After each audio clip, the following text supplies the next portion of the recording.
On a freezing winter night at a rundown diner, Sheila Montgomery, a black waitress barely making ends meet, feeds a shivering homeless boy for free. What she doesn't know is that a billionaire sitting quietly in the corner booth is watching her every move. Her simple act of kindness will lead to her being publicly humiliated, threatened with termination, and forced to choose between her values and her survival. But what happens next will change not just her life, but an entire community forever.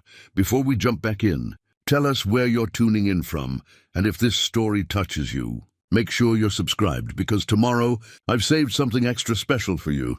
The wind howled like a wounded animal through the narrow streets, carrying with it the kind of cold that bit through layers of clothing and settled deep into the bones. Snow had fallen earlier in the evening, leaving behind a slick, frozen residue that glittered under the flickering streetlights like shattered glass. Most people had retreated indoors hours ago, huddled beside heaters and wrapped in blankets, leaving the city to the night and the desperate. The Blue Moon Diner sat on the corner of 5th and Ashland, a relic from another era with its chipped blue paint, buzzing neon sign, and windows fogged from the warmth inside. It wasn't much to look at: cracked vinyl booths, scuffed linoleum floors, and a jukebox that hadn't worked in years.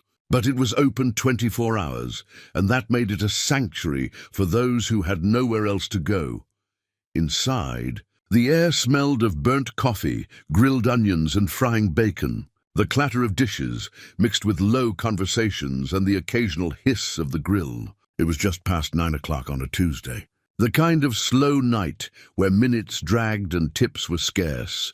Sheila Montgomery moved between tables with practiced efficiency, a coffee pot in one hand and a notepad tucked into the pocket of her apron. She was 32 years old, though the exhaustion etched into her face made her look older.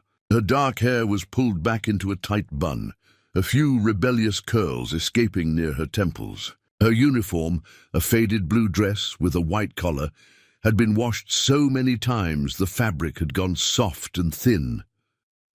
She'd been on her feet for 11 hours already, her second shift of the day. The morning had been at a laundromat folding clothes for minimum wage, and now she was here, pouring coffee and forcing smiles for customers who rarely looked her in the eye. She had a 6-year-old daughter at home, Amber, staying with a neighbor who watched her in exchange for groceries. Sheila hadn't seen her baby awake in 2 days, but she kept moving, because that's what she did.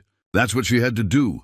"More coffee, sweetheart," barked a man in a stained trucker cap, not bothering to look up from his phone. "Coming right up," Sheila said, her voice warm despite the weariness pulling at her shoulders. She refilled his cup, received no thank you, and moved on. Near the back of the diner, in a corner booth partially hidden by a support beam, sat a man who didn't quite fit. He was older, maybe mid-50s, with silver-streaked hair combed neatly back and a well-tailored coat draped over the seat beside him. His clothes were understated but expensive, the kind that whispered wealth rather than shouted it. He wore thin-framed glasses and had ordered only black coffee and a slice of pie, neither of which he'd touched much. His name was Vincent Ashford, though no one in the diner knew that. To them, he was just another customer. But Vincent Ashford was worth more than $3 billion, a self-made titan in real estate and venture capital. And tonight, he wasn't here by accident. He'd been quietly evaluating small businesses in struggling neighborhoods, looking for investments with potential, but more importantly, looking for people. People with character, people who still cared when no one was watching. He'd seen too many polished resumes and rehearsed pitches. He wanted to see something real, so he sat, he watched, he waited. The door to the diner swung open with a gust of icy wind, and every head turned toward the sudden cold. Standing in the doorway, silhouetted against the snow-dusted street, was a boy.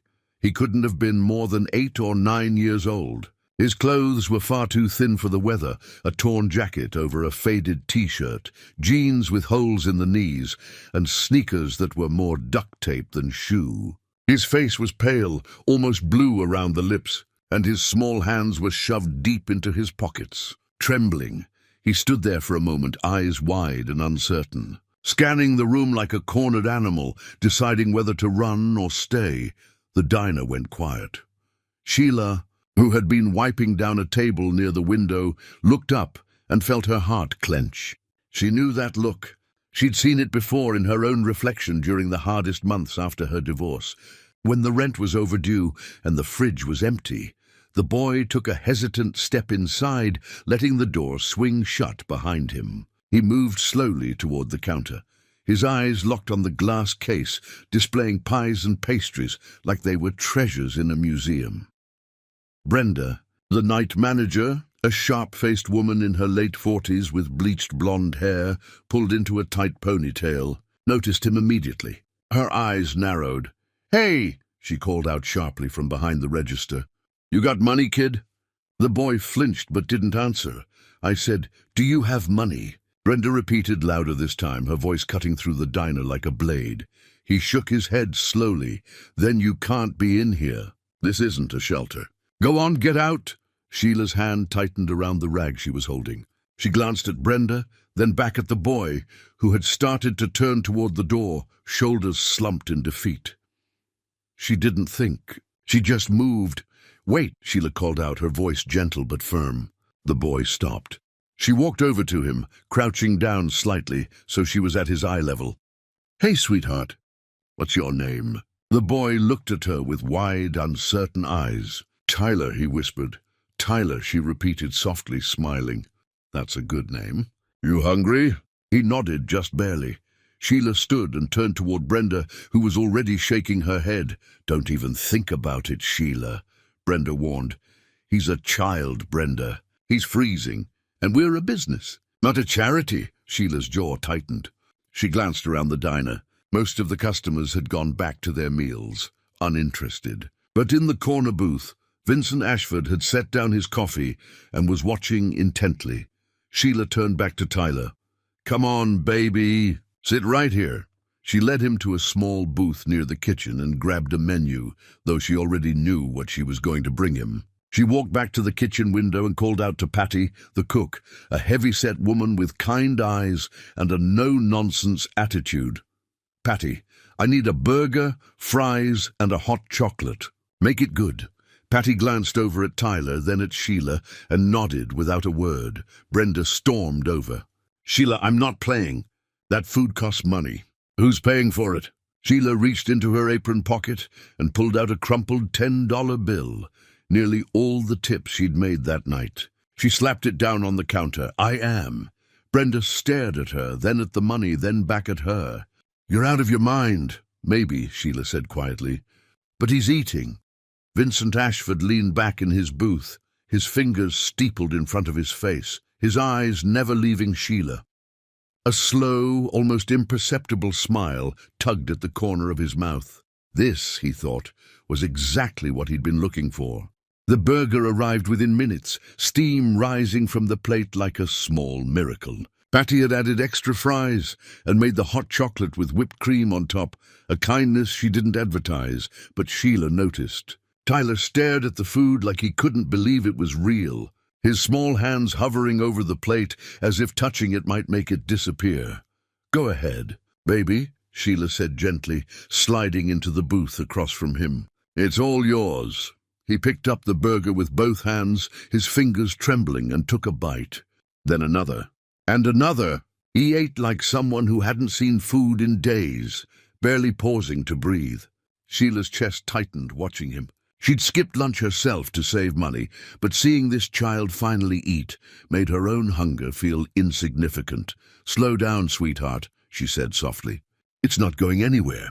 "I promise." Tyler paused, looking up at her with eyes that held too much understanding for someone so young. He nodded and took a slower bite, though the desperation didn't leave his face. "Where are your parents, Tyler?" Sheila asked carefully. The boy's expression darkened. He set the burger down and stared at his plate. "My mom, she's gone. She got sick last year." "I'm sorry, honey." Sheila's voice was barely above a whisper. "And your dad?" "He's looking for work. We've been staying different places. Sometimes shelters, sometimes other places." He picked at a fry. He told me to wait by the library tonight, but it got so cold, and I saw the lights here, so I thought, you did the right thing coming in, Sheila assured him. You hear me? You did exactly right. From across the diner, Brenda stood behind the register, arms crossed, watching them with barely concealed contempt. She'd been night manager at the Blue Moon for 6 years, and in that time she'd developed a philosophy.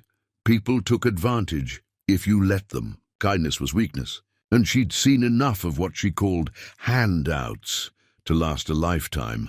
But what really bothered her, what really made her jaw clench, was that it was always Sheila. Always the one bending rules, giving free refills she wasn't supposed to give, staying late to help customers who couldn't afford their bills. Brenda had written her up twice already this month. One more incident, and Mr. Dawson, the owner, had said she could let Sheila go. This was that incident. The door chimed again, and in walked Mrs. Harrington, a regular customer who came in every Tuesday night like clockwork. She was a woman in her early 60s, wearing a fur-trimmed coat and carrying a leather handbag that probably cost more than Sheila made in a month. Her silver hair was styled perfectly, and her lipstick was a sharp, judgmental red. She took her usual booth near the window, positioned herself with her back straight, and immediately began scanning the diner with the critical eye of someone looking for things to complain about. Her gaze landed on Tyler, still eating his burger, then shifted to Sheila, sitting across from him. Mrs. Harrington's nose wrinkled. Sheila saw it happen and felt the familiar weight settle in her stomach. She stood up slowly. I'll be right back, Tyler. You keep eating. She walked over to Mrs. Harrington's table, forcing her professional smile back into place. Evening, Mrs. Harrington. Coffee to start. Is that child being served for free? Mrs. Harrington asked bluntly, not bothering with pleasantries. Sheila kept her voice steady. He's a customer, ma'am. I've been coming here for 3 years, and I've never had to wait this long for service. You've been sitting at that booth with him for 5 minutes while paying customers are being ignored. I apologize for the wait. Let me get you that coffee right now. And another thing, Mrs. Harrington continued, her voice rising just enough that nearby tables turned to listen. This is a respectable establishment, or at least it's supposed to be. Letting street children wander in off the sidewalk makes the rest of us uncomfortable. The words hung in the air, like poison. Sheila's smile didn't falter, but something cold and hard settled behind her eyes. That street child is a human being who was freezing outside. I'll get your coffee. She turned and walked away before Mrs. Harrington could respond, her hands balled into fists inside her apron pockets. Vincent Ashford had heard every word. He'd watched Mrs. Harrington's performance with the detached interest of someone studying a specimen under glass. He'd met 1,000 people like her over the years, people who measured worth in dollar signs and saw compassion as something that should be rationed and controlled. But it was Sheila's response that intrigued him. Not what she'd said, but what she hadn't.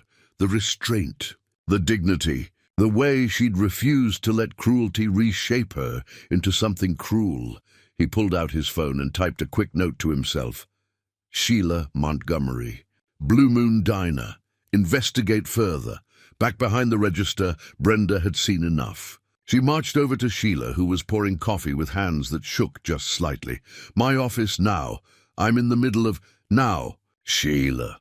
The small office behind the kitchen was barely larger than a closet, filled with filing cabinets, a cluttered desk, and the lingering smell of cigarette smoke, even though Brenda had supposedly quit months ago. Brenda closed the door and turned on Sheila with an expression that could cut glass. What the hell do you think you're doing? I helped a hungry child.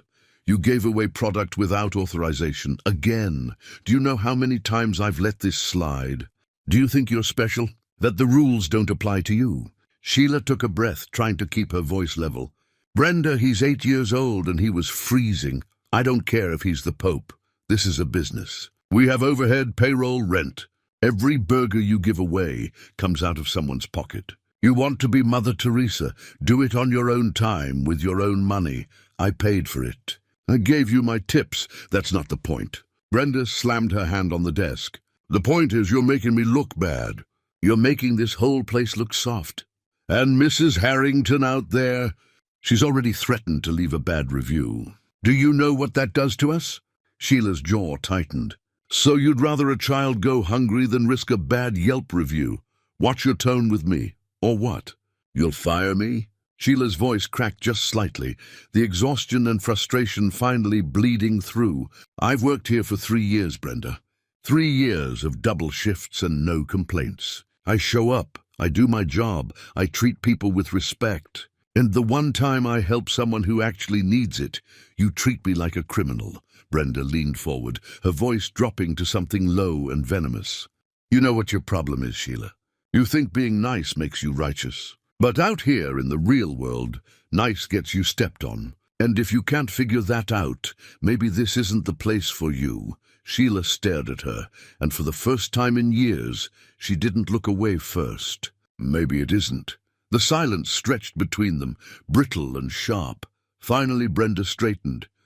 Get back to work. And that kid better be gone in 10 minutes or you're both out of here. Sheila walked out without another word. Back in the dining area, Tyler had finished his meal and was wiping his face with a napkin, looking more alive than he had when he'd walked in. Sheila slid back into the booth across from him, her smile returning even though it took effort. Feel better? He nodded. Thank you, really. I don't know how to... You don't have to thank me, baby. Tyler reached into his jacket pocket and pulled out something small and worn. It was a photograph, creased and faded, showing a younger version of him, standing next to a woman with kind eyes and a bright smile. That's my mom, he said quietly. She always told me there were good people in the world, that if I ever needed help, I should look for someone with kind eyes. He looked up at Sheila. You have kind eyes. Sheila's throat tightened. She reached across the table and squeezed his hand gently. In the corner booth, Vincent Ashford set down his coffee cup, his decision already made. Preparing and narrating this story took us a lot of time, so if you are enjoying it, subscribe to our channel. It means a lot to us. Now back to the story. The 10 minutes Brenda had given them passed in what felt like seconds. Sheila knew she should tell Tyler to leave, should walk him to the door and send him back out into the cold night. But every time she opened her mouth to say it, the words died in her throat. Instead, she sat with him, listening as he told her about the shelter where he and his father had stayed last week, about the library where he'd learned to read better because there was nothing else to do, about how his mom used to make pancakes on Sunday mornings before she got sick. She'd put chocolate chips in them, Tyler said, a small smile breaking through. Said it was our secret recipe. Sounds like she was a wonderful mom, Sheila said gently. She was. His smile faded. I miss her every day. Sheila's heart ached. She thought of her own daughter, Amber, safe and warm at the neighbor's house, and felt a wave of guilt for every moment she'd ever complained about her struggles. At least Amber had a mother. At least they had each other. The door to the diner opened again, bringing with it another blast of cold air and the unmistakable presence of authority. Mr. Leonard Dawson, the owner of the Blue Moon Diner, stepped inside, shaking snow from his coat. He was a man in his mid-60s, with a round belly, thinning grey hair, and the tired expression of someone who'd spent 40 years in the restaurant business, watching profit margins shrink. Brenda spotted him immediately and practically scurried over, her demeanor shifting from aggressive to deferential in an instant. Mr. Dawson, thank goodness you're here. We have a situation. Dawson sighed, already exhausted. What kind of situation, Brenda? She gestured toward the booth where Sheila sat with Tyler. That waitress has been giving away free food again. I've warned her multiple times, but she doesn't listen. And now she's sitting with a homeless child instead of serving paying customers. Mrs. Harrington has already complained. Dawson followed her gaze, his eyes landing on Sheila, who met his stare with quiet determination. He'd always liked Sheila, found her to be reliable and hard-working, but Brenda had a point. Rules were rules, and if he let one employee break them, what message did that send? He walked over to the booth, his expression neutral but firm. Sheila, can I have a word? She glanced at Tyler, then back at Dawson. Of course. They stepped aside near the coffee station, far enough from Tyler that he wouldn't hear, but close enough that Sheila could still keep an eye on him. "Brenda tells me you've been giving away food without authorization," Dawson began, his tone measured. "I paid for it with my own tips, Mr. Dawson." That's good, Sheila. I appreciate that. But the issue isn't just the food. It's about protocol. We have rules about who can be in the diner, especially unaccompanied minors. Liability issues, you understand. Sheila's voice remained steady, but there was an edge to it now. "He's not unaccompanied. He's with me. You're not his guardian. No, but I'm the only person who stopped to help him tonight." Dawson rubbed his temples, feeling the beginnings of a headache. "Sheila, I understand you meant well, I do, but this puts me in a difficult position. I have other customers to think about, staff morale, insurance. He's a child, Mr. Dawson. He was freezing outside. I couldn't just walk past him." "I'm not saying you should have," Dawson said, his voice softening slightly. "But there are proper channels for this. Calling social services, the police, and how long would that take? An hour, 2? While he sits outside in the cold, waiting for someone who might not even come." Dawson fell silent. He looked over at Tyler, who was staring down at his empty plate, picking at a remaining fry with the careful precision of someone trying to make something last. The boy looked small, fragile, utterly alone. For a moment Dawson's expression wavered, but then Brenda's voice cut through, sharp and insistent. "Mr. Dawson, Mrs. Harrington is asking for you." He turned to see the older woman gesturing impatiently from her booth, her face set in a scowl. Dawson exhaled slowly. "I'll be right back." Sheila watched as he walked over to Mrs. Harrington, watched as the woman leaned forward and began speaking in urgent, clipped tones, watched as Dawson's expression grew more strained with every word. Vincent Ashford, still sitting in his corner booth, observed it all with the intensity of someone watching a play unfold. He'd seen this scenario countless times in different settings. Good people being punished for doing the right thing. Systems designed to protect the comfortable at the expense of the vulnerable. He'd grown up in neighborhoods like this, had spent nights hungry and cold just like Tyler, and he remembered, vividly, the few people who'd helped him along the way. A teacher who'd bought him lunch, a librarian who'd let him stay after hours, a janitor who'd given him a warm coat. Those small acts had saved his life. And now, watching Sheila face consequences for showing that same compassion, he felt something stir in him. Not pity, but recognition. Dawson returned to Sheila, his face drawn. "Mrs. Harrington is threatening to call the health department. She says having a homeless child in the diner is unsanitary, and that she'll make sure everyone knows about it if we don't handle this properly." Sheila's jaw tightened. "That's ridiculous. Tyler isn't—" "I know it's ridiculous," Dawson interrupted, his voice weary.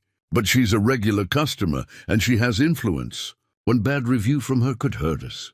"I can't afford that right now, Sheila. Business has been slow, so what are you saying?" Dawson looked away, unable to meet her eyes. "I'm saying the boy needs to leave, and I'm putting you on suspension. 2 weeks unpaid." The words hit Sheila like a physical blow. 2 weeks? "Mr. Dawson, I have a daughter. I need this job. I'm sorry, Sheila. I truly am. But I have to protect the business by punishing me for being kind, by enforcing the rules," he said, though his voice lacked conviction. "I'll have Patty cover your shifts until this blows over." Sheila stared at him, searching his face for any sign of the man she'd thought he was, fair, decent, reasonable. But all she saw was someone choosing comfort over courage. "Fine," she said quietly, pulling off her apron. "I'll leave."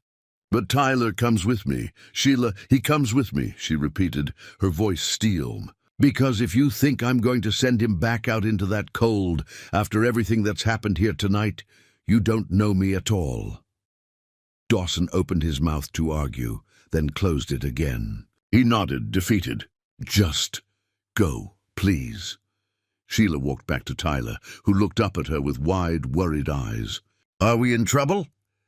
"No, baby," she said softly, though her heart was breaking. "We're leaving." "Come on." Tyler stood, clutching his jacket around himself. "I'm sorry. I didn't mean to." "You didn't do anything wrong," Sheila said firmly, taking his hand. "Not a single thing." As they walked toward the door, the diner fell into an uncomfortable silence. Some customers stared, others looked away guiltily. Patty, the cook, caught Sheila's eye and mouthed, "I'm sorry." Brenda stood by the register, arms crossed, satisfaction barely concealed on her face. And in the corner booth, Vincent Ashford stood up, leaving $200 bills on the table beside his untouched pie. He buttoned his coat, adjusted his glasses, and walked out into the night behind them. The cold air hit Sheila like a slap. She pulled Tyler close, shielding him from the wind as best she could. Her car was parked down the street, and she started walking toward it, her mind racing. 2 weeks without pay. Rent was due in 5 days. Ember needed new shoes. The electricity bill was already overdue, but none of that mattered right now. Right now she had to get Tyler somewhere safe. "Where are we going?" Tyler asked, his voice small. "My place," Sheila said. "Just for tonight. We'll figure out the rest tomorrow." Behind them, footsteps crunched in the snow. They both turned. Vincent Ashford stood there, hands in his pockets, his expression unreadable in the dim streetlight. "Excuse me," he said, his voice calm but commanding. "I couldn't help but overhear what happened back there." Sheila instinctively stepped in front of Tyler. "We're fine, thank you." "I don't think you are," Vincent said gently. "And I'd like to help if you'll let me." Sheila studied the man before her, every instinct telling her to be cautious. She'd lived in this city long enough to know that strangers offering help usually wanted something in return, and a well-dressed white man approaching her, and a homeless child on a dark street at night, that set off every alarm bell she had. "We're fine," she repeated, her voice firmer now. "Thank you, but we don't need help."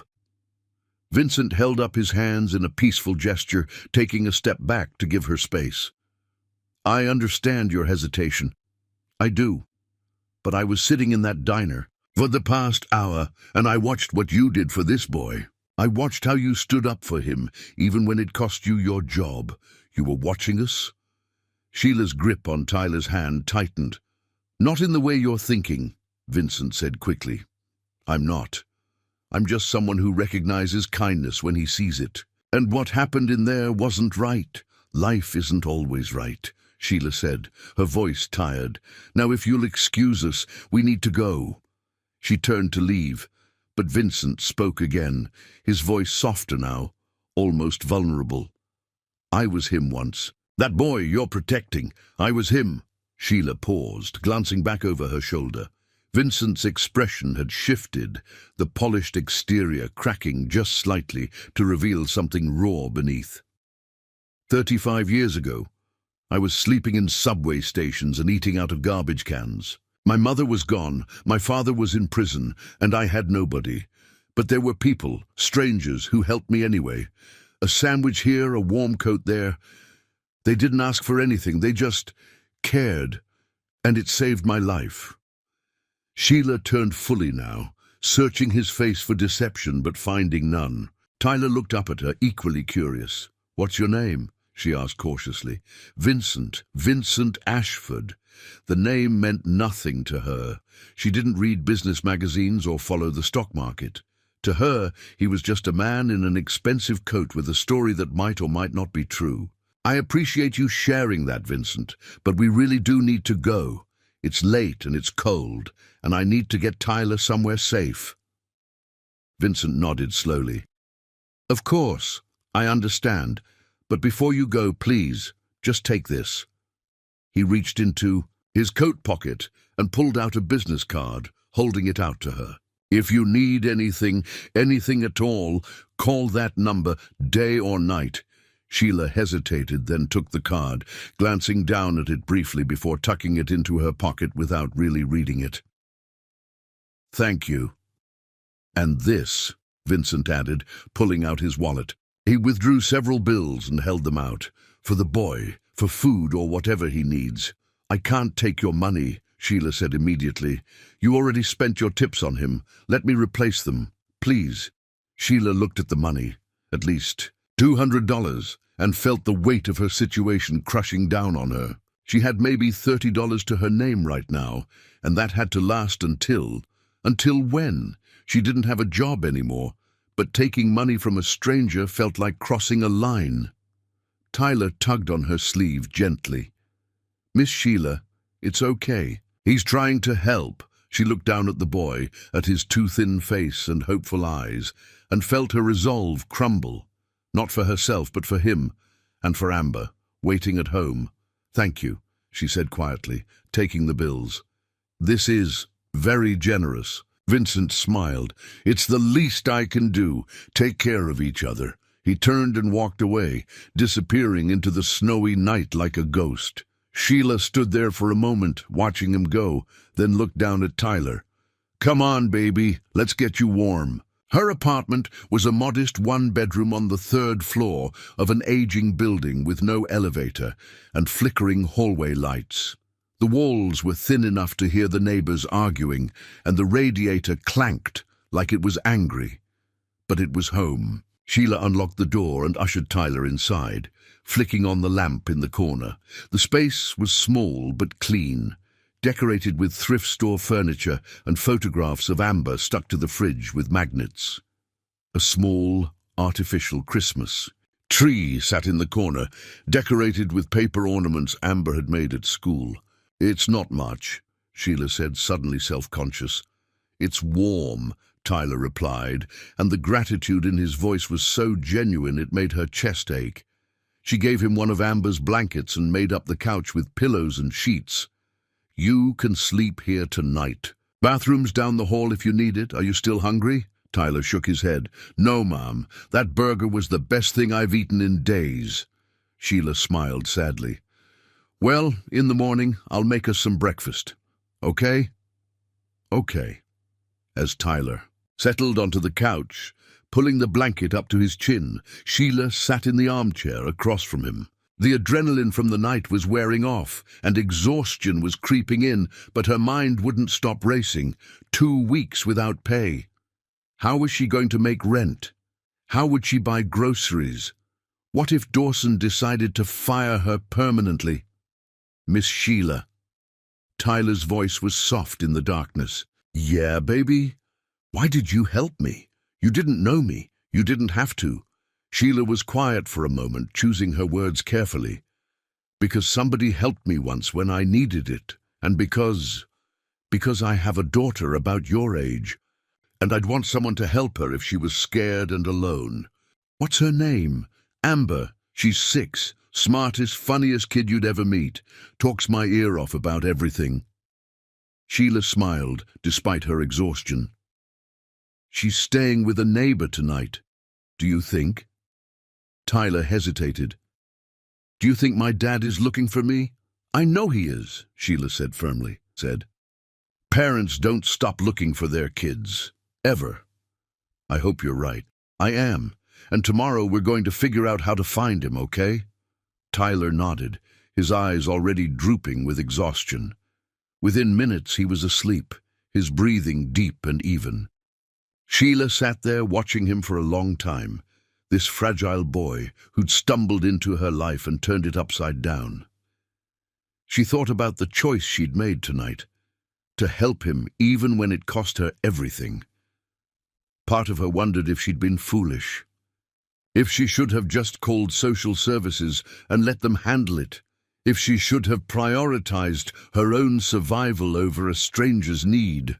But then she thought about Amber, and about the world she wanted her daughter to grow up in, a world where people still stopped for each other, where compassion wasn't conditional, where kindness wasn't rationed based on what you could afford to give. She pulled Vincent's business card from her pocket and looked at it properly for the first time. Vincent Ashford, CEO, Ashford Enterprises, Real Estate Development and Venture Capital. Her eyes widened. She pulled out her phone and typed his name into the search bar. The results flooded in. Articles, interviews, profiles. Vincent Ashford, self-made billionaire. Net worth, $3.2 billion. Philanthropist, former homeless youth turned real estate mogul. Sheila's hand trembled slightly as she stared at the screen. The man who'd given her $200 could have bought the entire diner without blinking, could have solved her problems with pocket change, but he hadn't flaunted it, hadn't made her feel small. He just helped, quietly, respectfully. She looked back at Tyler, sleeping peacefully, and then at the card in her hand. Tomorrow, she decided. Tomorrow she'd figure out what to do. Tonight, she'd just be grateful that in a city full of people who'd looked away, she'd been the one who stopped. And maybe, just maybe, that still meant something. Morning came with pale winter light, filtering through the thin curtains. Sheila woke in her armchair, her neck stiff and her body aching from sleeping upright. She'd meant to move to her bed, but hadn't wanted to leave Tyler alone. Even in sleep, the boy was still curled on the couch, blanket pulled up to his chin, looking smaller and more vulnerable in the daylight. Sheila stood quietly, stretching, and padded to the kitchen to start coffee. As the machine gurgled to life, she heard a soft knock at the door. Her heart jumped. It was barely 7 in the morning. Who would? She moved to the door and peered through the peephole. Standing in the hallway, looking somehow both official and approachable, in a dark wool coat and slacks, was Vincent Ashford. Sheila's stomach dropped. How did he know where she lived? She opened the door just a crack, keeping the chain lock engaged. "Mr. Ashford, how did you find my address?" Vincent had the grace to look apologetic. "I have resources. I know how that sounds, and I apologize for any discomfort. But I wanted to speak with you this morning, before I do what I'm planning to do. May I come in? Just for a few minutes." Sheila glanced back at Tyler, still sleeping, then at Vincent. Every reasonable instinct told her not to let a stranger into her home. But something about his expression, earnest, almost pleading, made her pause. 5 minutes, she said. Unlatching the chain, Vincent stepped inside, his presence somehow making the small apartment feel even smaller. He glanced around, taking in the modest space with what looked like respect rather than judgment. "Thank you for trusting me," he said quietly. "I know I'm asking a lot. You still haven't told me why you're here," Sheila said, crossing her arms. Vincent nodded. "Last night you asked if I was watching you. The truth is I was, but not for any sinister reason. I've been quietly evaluating small businesses in neighborhoods like this one, places that are struggling but have potential, places where the right investment could transform not just the business, but the community." Sheila frowned. "You're looking to buy the Blue Moon?" "I was considering it," Vincent admitted, "but what I was really looking for was people, leaders, people with integrity, who understand what it means to serve others, who see human beings instead of transactions. And then I watched you." He pulled off his glasses, cleaning them with a handkerchief from his pocket, a nervous gesture that made him seem more human, less untouchable. "I watched you spend your last tips on a child you didn't know. I watched you stand up to your manager, risk your job, face down a customer who treated you with contempt. And I watched you walk away with that boy rather than abandon him to the cold. That's not common. That's extraordinary." Sheila shook her head slowly. "It's not extraordinary. It's just basic human decency. You'd be surprised how rare that's become," Vincent said softly. "Especially when it costs something." He moved to the window, looking out at the snow-covered street below. "I grew up 3 miles from here. Different building, same kind of neighborhood. My mother died when I was 9, same age as Tyler. My father couldn't handle it. Started drinking, lost his job, ended up in prison for armed robbery when I was 11.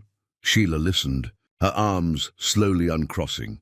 "I spent 2 years in the foster system, bouncing between homes where I was just another check, another mouth to feed. When I was 13, I ran. Figured I'd be better off on my own.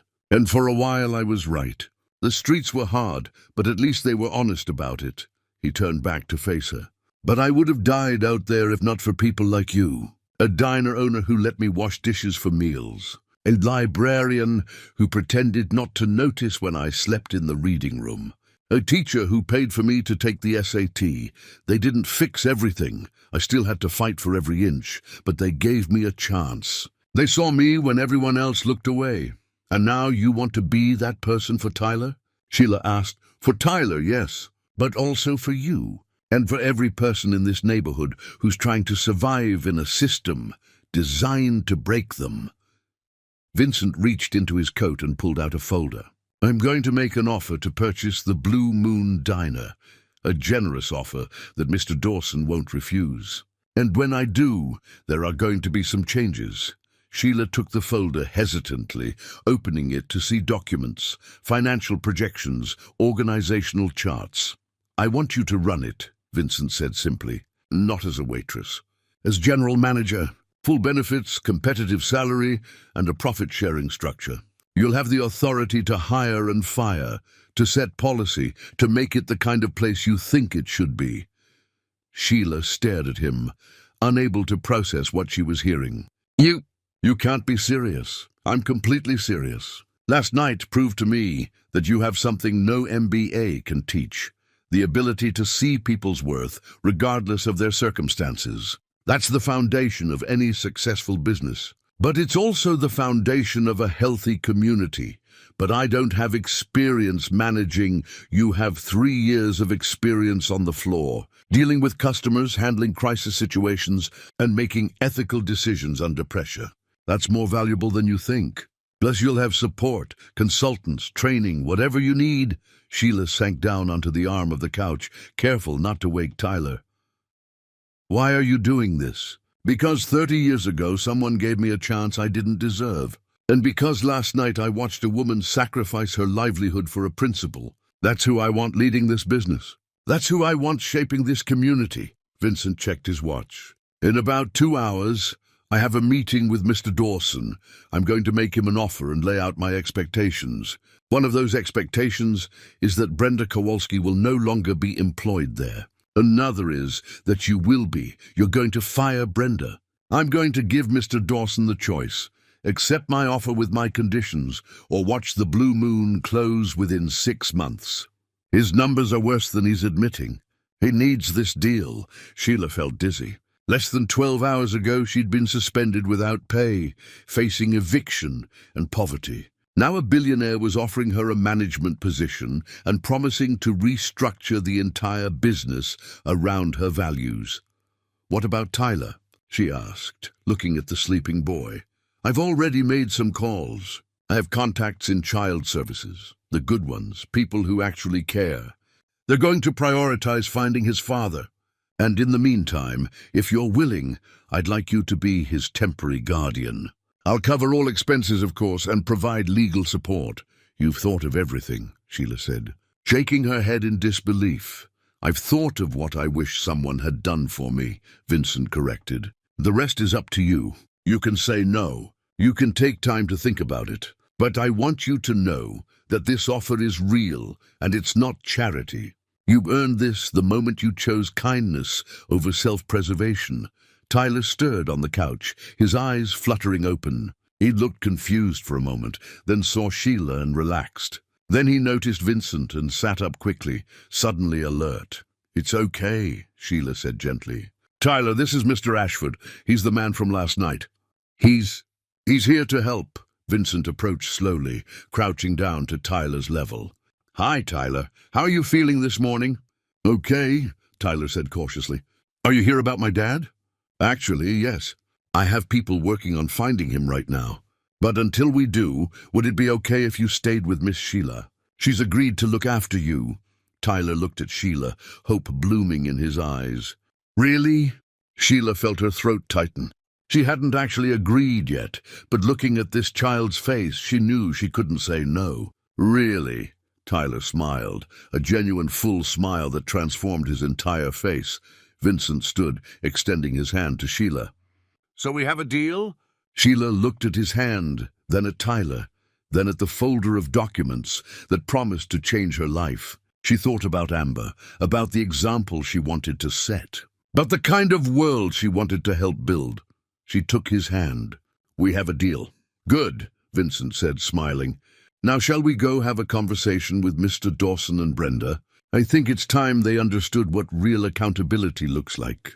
The Blue Moon Diner looked different in the morning light, less like a refuge and more like what it was, a tired building barely holding on. The neon sign flickered weakly even in daylight, and the windows were smudged with fingerprints and road grime. But there were cars in the parking lot, the breakfast rush just beginning. Vincent's black sedan pulled up to the curb, and he stepped out first, followed by Sheila. She'd left Tyler with her neighbor, Mrs. Chen, the kind woman who watched Amber.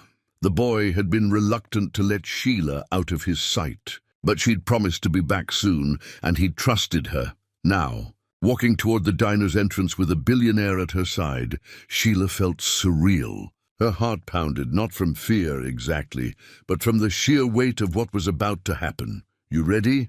Vincent asked, pausing at the door. Sheila straightened her shoulders. "I am." They walked in together. The morning crowd was sparse, a few truck drivers, some construction workers on break, and Mrs. Harrington, of course, sitting in her usual booth with a newspaper and her judgmental expression. She looked up when they entered, her eyes narrowing when she recognized Sheila. Behind the counter, Patty was flipping pancakes. She saw Sheila and broke into a surprised smile, but before she could say anything, Brenda emerged from the back office, clipboard in hand. She stopped dead when she saw Sheila. "What are you doing here?" Brenda snapped. "You're suspended. You're not supposed to be on the premises." "She's with me," Vincent said calmly, stepping forward. "And we're here to see Mr. Dawson. Is he available?" Brenda looked Vincent up and down, clearly trying to place him. "Who are you?" "Vincent Ashford. I believe Mr. Dawson is expecting me." Recognition flickered across Brenda's face. She'd seen the name on Dawson's calendar. Her expression shifted from hostile to uncertain. He's in his office. I know where it is," Vincent said, walking past her. Sheila followed, catching Patty's eye as she passed. The cook gave her a subtle thumbs up, which helped settle some of the butterflies in Sheila's stomach. They found Mr. Dawson at his desk, surrounded by stacks of invoices and financial statements. He looked up when they entered, his tired eyes widening when he saw them together. "Mr. Ashford," he said, standing quickly. "You're early. I wasn't expecting you for another—" His gaze shifted to Sheila. "What's she doing here?" "Miss Montgomery is here at my request," Vincent said, closing the door behind them. "She's integral to the conversation we're about to have." Dawson looked confused, but gestured to the chairs across from his desk. "Please sit." They sat. Vincent crossed one leg over the other, completely at ease, while Sheila kept her hands folded in her lap, trying to match his composure. "Mr. Dawson," Vincent began, "I've reviewed your financials. The Blue Moon is hemorrhaging money. You're 3 months behind on several vendor payments. Your equipment is outdated and breaking down, and your customer base has been declining steadily for 2 years. Without intervention, this diner will close within 6 months. Dawson's face paled. That's a harsh assessment. It's an accurate one. But I'm here to offer you a solution. I'm prepared to purchase the Blue Moon Diner for $850,000, well above market value for a struggling business. That money will clear your debts and give you a comfortable retirement. Dawson blinked, clearly stunned. That's very generous. It comes with conditions, Vincent continued. First, Sheila Montgomery will be hired as general manager, effective immediately. She'll have full operational authority, a competitive salary, and profit sharing.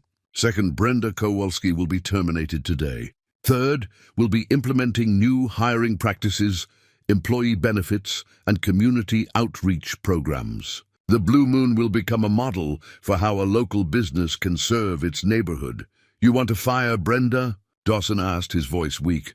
I'm giving you the choice to do it, or I'll do it myself after the purchase goes through. Either way, she's gone. Dawson rubbed his face, suddenly looking every one of his 65 years. Brenda's been with me for 6 years, and in that time, she's created a toxic environment that drives away customers and demoralizes staff, Vincent said matter-of-factly. Last night, she punished an employee for showing compassion to a child. That's not management. That's cruelty disguised as policy, Sheila found her voice. Mr. Dawson, I never wanted to cause problems. I just wanted to do my job and help people when I could. But Brenda made that impossible. She made it clear that kindness was a liability here, Dawson looked at her, guilt written across his face. "I know, and I'm sorry, Sheila. I should have stood up for you last night. I should have told Mrs. Harrington to mind her own business. But I was scared. Scared of losing customers, scared of bad reviews, scared of going under." He paused. "Turns out I was going under anyway." "You still have a chance to do the right thing," Vincent said. "Accept my offer. Let Sheila lead this place into something better. Give this community a diner they can be proud of." Dawson was quiet for a long moment, staring at the papers on his desk. Then he nodded slowly. Okay, I accept. But I want to be the one to tell Brenda." "Of course," Vincent said. "Shall we?" They walked back out into the diner. Brenda was standing near the register, pretending to organize menus, but clearly eavesdropping. She straightened when they approached. "Brenda," Dawson said, his voice heavy. "Can you come to the office, please?" "What's this about?" she demanded, looking between him and Vincent suspiciously. "Just come to the office." They all moved back into the cramped space. Dawson closed the door and took a breath. "Brenda, I'm selling the Blue Moon to Mr. Ashford, and as of today, your employment here is terminated." The color drained from Brenda's face. "What, you can't be serious?" "I am. I'll give you 2 weeks severance, but you need to leave today. This is because of her, isn't it?" Brenda jabbed a finger at Sheila. "Because she couldn't follow simple rules." "No," Dawson said quietly. "It's because I've been letting you turn this place into somewhere I wouldn't want to work myself." "Sheila didn't break the rules. She reminded me what they should be." Brenda's face twisted with rage and humiliation. "You're making a mistake. That girl doesn't know the first thing about running a business. She knows how to treat people with dignity," Vincent interjected. "That's where good business begins." Brenda grabbed her purse from under the desk, her hands shaking. "Fine. I don't need this place anyway." She glared at Sheila one last time. "Good luck." "You'll need it." She stormed out, the door slamming behind her. The diner fell silent for just a moment before conversation slowly resumed. Dawson turned to Sheila, extending his hand. "I'm sorry for everything. You deserve better from me. I hope you can make this place what it should be." Sheila took his hand. "I'll do my best." Vincent pulled out a contract from his briefcase. "We'll finalize the paperwork this week. In the meantime, Mr. Dawson, you're welcome to stay on as a consultant during the transition, if you'd like." "I think I'd like that," Dawson said, looking relieved. As they walked back out into the dining area, Patty rushed over and threw her arms around Sheila.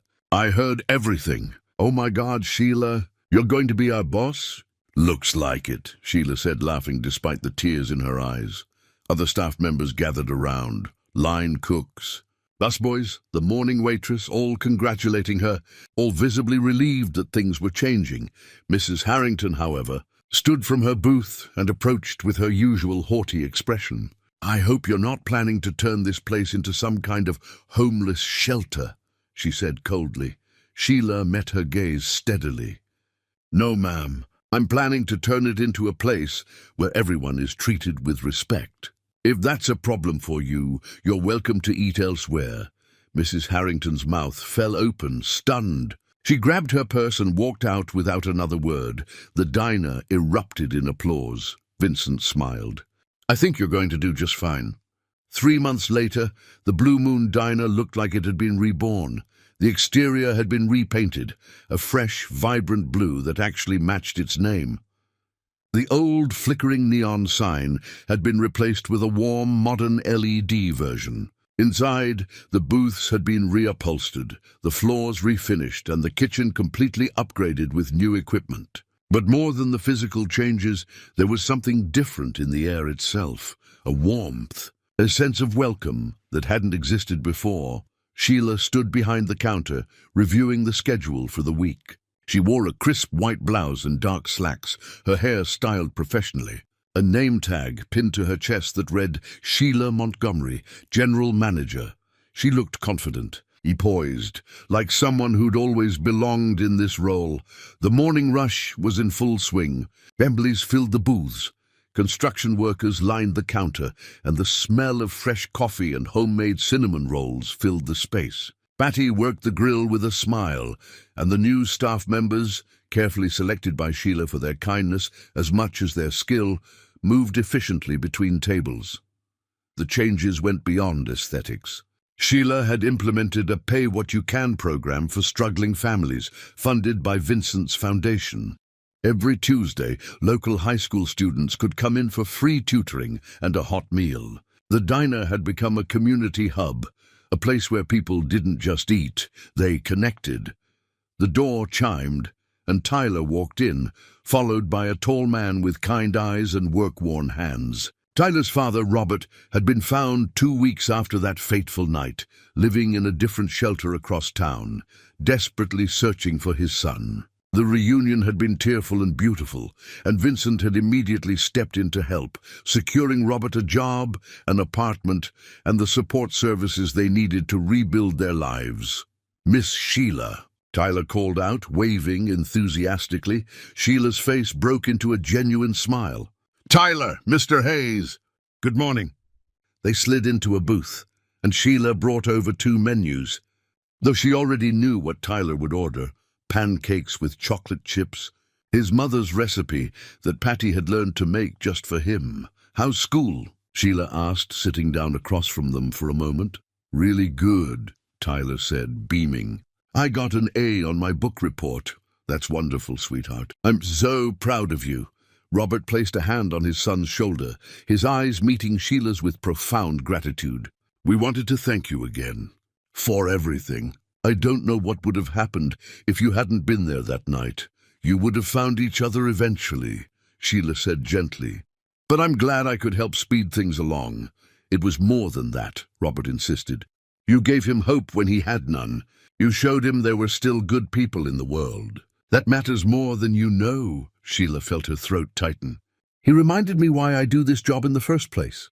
"He reminded me what matters." Tyler reached into his backpack and pulled out a folded piece of paper. "I made you something." He handed it to her and she carefully unfolded it. It was a drawing, a picture of the Blue Moon Diner with stick figures standing in front. One was clearly her, with Miss Sheila written underneath.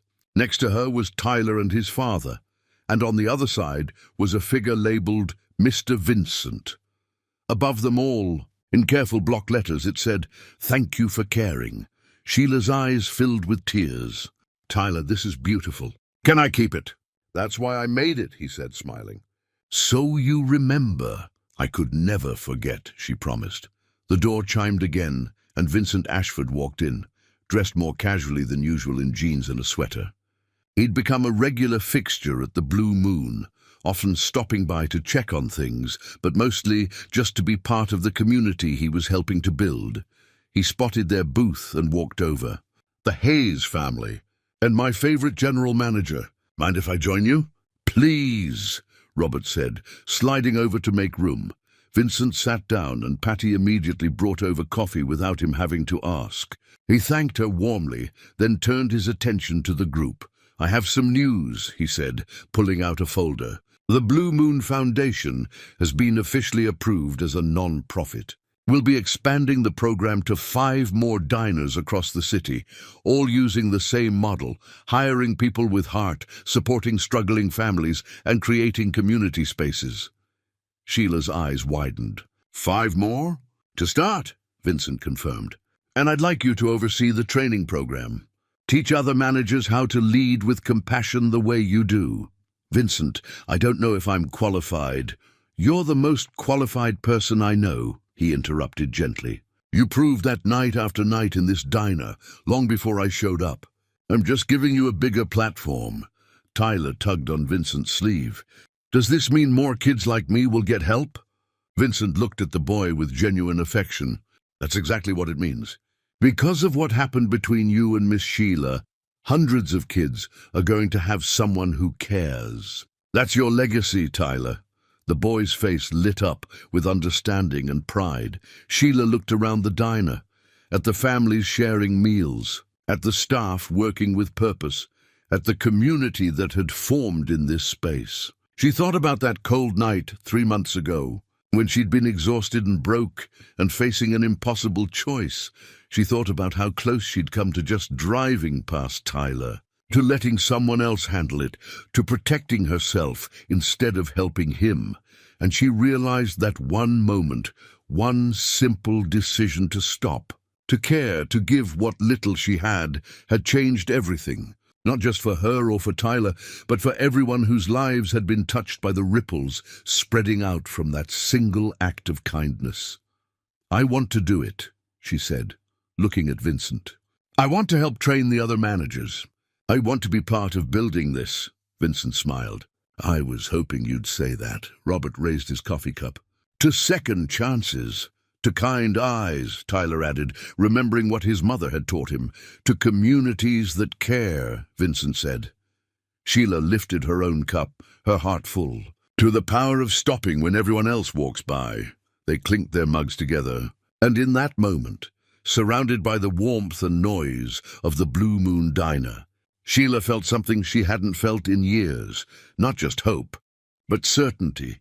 Certainty that kindness wasn't weakness, that compassion wasn't foolish, that one person choosing to care could spark a transformation that reached farther than they could ever imagine. The photograph Tyler had drawn of them was now framed and hanging behind the counter, visible to everyone who walked in. Beneath it, a small plaque read, "Where everyone belongs." And in the corner booth where Vincent had sat that first night, quietly watching, now sat a young woman with 2 small children, eating pancakes and laughing. The woman had just started working at the diner last week, hired despite having a gap in her resume from time spent in a shelter. Sheila had seen something in her eyes, something familiar, something kind, and the cycle continued. As the sun set over the city that evening, casting golden light through the Blue Moon's windows, Sheila stood at the door, watching people come and go. Her daughter Amber sat at the counter doing homework, occasionally stealing glances at her mother with pride. Tyler and his father had left hours ago, but their presence lingered, a reminder of why all of this mattered. Sheila thought about the version of herself from 3 months ago, tired, invisible, struggling to survive. She thought about how scared she'd been to risk everything for a stranger, but she'd done it anyway. And in doing so, she hadn't just saved Tyler, she'd saved herself. Sometimes the biggest transformations begin with the smallest acts of courage, with choosing to see someone when it's easier to look away, with giving when you have nothing left to give. That night, she'd been a waitress, barely making ends meet. Today, she was a leader, a mentor, a force for change in her community, all because she'd stopped for a shivering boy in the cold, all because she'd chosen kindness when kindness had a cost. And now, that choice was echoing through the city, through 5 more diners, through countless lives, proving that sometimes the most revolutionary thing you can do is simply care. Up next, you've got 2 more standout stories right on your screen. If this one hit the mark, you won't want to pass these up. Just click and check them out. And don't forget to subscribe and turn on the notification bell so you don't miss any upload from us.